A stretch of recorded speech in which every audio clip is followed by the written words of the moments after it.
Mais moi, ce qui m'inquiète finalement, c'est bon, Monsieur Castaner est revenu effectivement sur cette histoire de suspension liée à un soupçon de racisme. Mais moi, ce qui m'inquiète, c'est même qu'il y ait pensé, qu'il soit allé même jusqu'à le dire avant de revenir sur cette décision, parce que ça traduit un état d'esprit quand même. Ça traduit un état d'esprit. Ça traduit surtout une communication un peu hâtive. Mais non, c'est pas mettre tout sur le dos de la communication. Enfin, c'est pas un perroquet.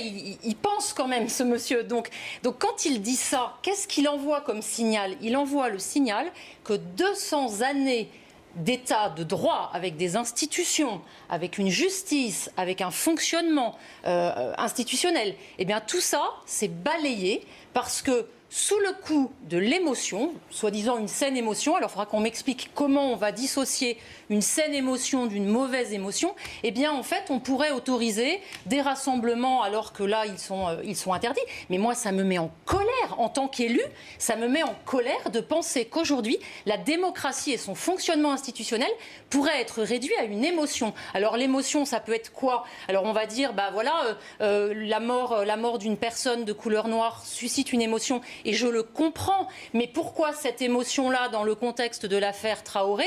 Et pourquoi pas Boko Haram, là où il y a 70 personnes dans un village qui ont été tuées?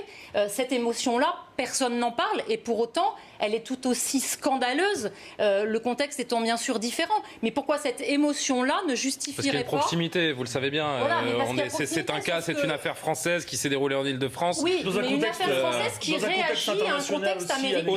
Aussi, bien sûr. Il y a quand même un lien. Après, la France, c'est pas... Alors, pas tous en même temps. Je vais laisser Laurence Trochu terminer si vous voulez aller au bout de votre propos. Voilà, je vais jusqu'au bout de mon propos, vraiment pour questionner vraiment ce